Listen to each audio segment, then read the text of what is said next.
Support group, community, safe space. These are the words used to describe chronic illness forums and online groups, and they are, in my experience, almost entirely wrong. What these spaces actually are, once you've spent any time in them, is a playground, complete with the same hierarchies, the same cliques, and the same desperate jostling for position that you thought you'd left behind at school. The only thing that's changed is the currency. So here's how it works. Do you have a formal diagnosis? That's your entry ticket. Do you have a PICC line, a feeding tube, colostomy, or a stoma? Each one bumps up your ranking.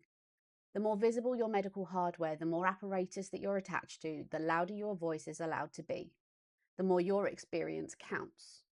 The more authority you're granted in a space that was supposedly built on shared experience. And then there's the armchair doctors, the people who question your diagnosis, challenge your symptoms, tell you with complete confidence that actually you can't have that because they read something on Google.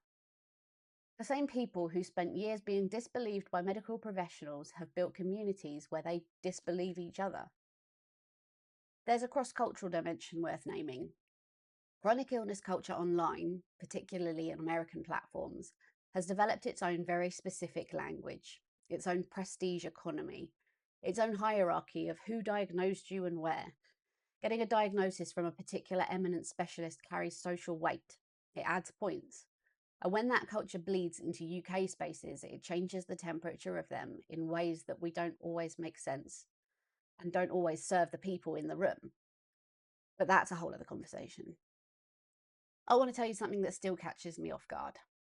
I've had my diagnosis for 37 years. I've accumulated others along the way. I have nearly 4 decades of lived experience navigating these conditions. What works and what doesn't, what bad days actually cost and how you get through them anyway. I've built a full life inside an unreliable body and raised 3 children with the same condition. And when I walk into one of those spaces, I immediately feel like a junior member because I can eat without a line and I can use the bathroom without a bag and I'm not confined to a wheelchair. By the metrics that the community has quietly agreed upon, my experience is worth less. My voice carries less.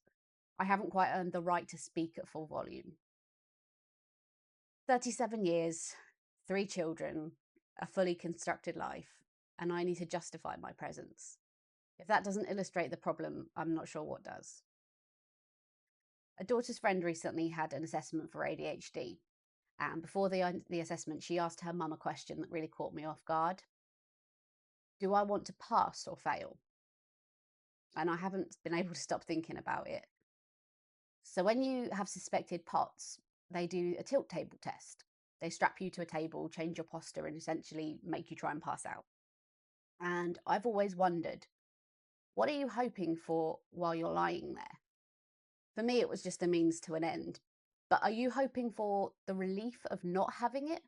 Or are you hoping for the validation, finally, measurable, undeniable, that you've been experiencing something real, that you're not imagining it, that you're not a hypochondriac with a Google-issued PhD? Both of those things are completely understandable. But what if there's a third possibility? And it's one of these communities quietly create. Is there a part of you shaped by these spaces, trained by these hierarchies, that knows a new diagnosis means a new rank? That POTS confirmed is another line on your scorecard, another credential, another step towards the crown? That's not criticism of people in pain. It's a question about what these communities have quietly taught people to want. The metric being used to assign authority in these spaces has nothing to do with knowledge, experience, resilience, or wisdom. It's visible medical hardware, which means the person best placed to help a newly diagnosed teenager navigate this condition, someone with decades of lived experience and a fully constructed life, gets quietly outranked by someone with a more photogenic medical situation. That's not just corrosive for the people at the bottom of the hierarchy, it's actively harmful to the people in these communities that they're supposed to serve.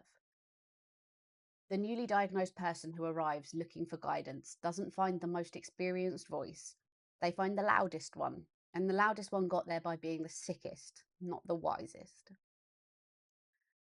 I've said before in this series that the most cathartic conversation I've had in recent memory was in a hospital waiting room. A woman with the same condition waiting for the same procedure, speaking the same language. No points, no ranking, no competition for whose situation was worse or whose journey had been harder. Just two people oriented in the same direction towards something that might actually help. That's what these spaces could be. Not a hierarchy of suffering with a crown on the top. Not a playground with better medical terminology.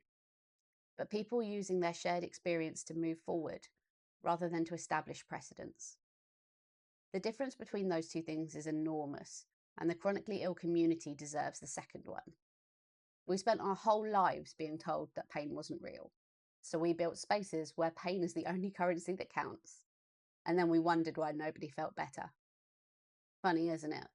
We struggle to make the world understand and accept invisible illness, and even in the spaces where everyone should understand us, we're still invisible.